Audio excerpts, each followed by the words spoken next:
नमस्कार दोस्तों, easy law option में आपका फिर से स्वागत है। मैं एडवोकेट दीपक आज आपको बताऊंगा लाइफ इम्प्रिजनमेंट के बारे में। जी हाँ दोस्तों, लाइफ इम्प्रिजनमेंट को हिंदी में उम्र कैद बोलते हैं। तो दोस्तों बहुत सारे लोगों को कन्फ्यूजन रहता है कि उम्र कैद कितने साल की होती है। क्या वो 14 साल की होती है, क्या वो 21 साल की होती है, क्या उम्र कैद में या किसी भी कैद में दिन जो हैं वो दिन और रात को लेके जो है अलग अलग काउंट होते हैं। तो इस प्रकार के कन्फ्यूजन आम जनता के मन में रहते हैं और कुछ नए वकील साथियों के दिमाग में भी ये कन्फ्यूजन रहता है। तो दोस्तों हमारे भारतीय दंड संहिता में जो सेक्शन 53 है उसमें अलग अलग क्राइम की अलग अलग सजाएं बताई गई हैं कि कितने प्रकार की सज़ा हमारे आईपीसी में है।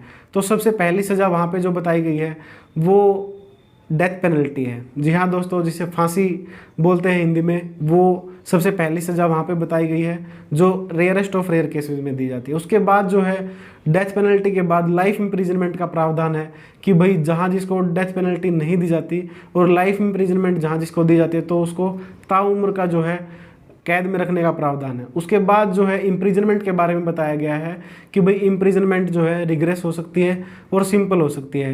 रिग्रेस इम्प्रिजनमेंट का मतलब है कि आप जो है एक हार्ड लेबर करेंगे, जो भी जेल में रहता है, जो जिसके जो जजमेंट है उसमें बताया गया है कि भाई इसको रिग्रेस इम्प्रिजनमेंट 1 साल की रखी जाएगी। तो देसी भाषा में बोला जाता है कि भाई चक्की। तो दोस्तों उसके बाद जो है फाइन का प्रावधान जो है आईपीसी में है कि भाई आप किसी सज़ा के लिए फ़ाइन भी बोल सकते हैं कि भाई इसको इम्प्रिजनमेंट में मत डालो, इसको फ़ाइन का ऑर्डर कर दो। उसके बाद दोस्तों फॉरफीचर ऑफ प्रॉपर्टी जो है एक कानून में सज़ा के तौर पे रखा गया है कि भाई अगर कोई किसी प्रॉपर्टी पे अगर मान लो मालिक है और उसको कोई दंड दिया जाना है तो उस प्रॉपर्टी को फॉरफिट करके जब्त करके भी जो है उसको सज़ा दी जा सकती है।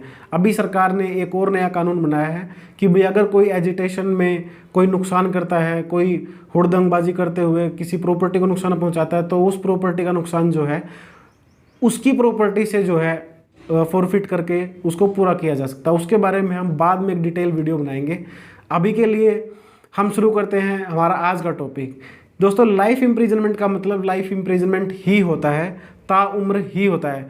इसमें ऐसा कन्फ्यूज़न नहीं होना चाहिए कि भाई ये 14 साल के लिए है या 20 साल के लिए। हाँ, ये कन्फ्यूज़न कहाँ क्रिएट होता है, सेक्शन 57 आईपीसी का जो है उसमें बताया गया है कि भाई जो ये एक 20 साल के इक्विवेलेंट है। चलो हम सेक्शन 57 पढ़ लेते हैं।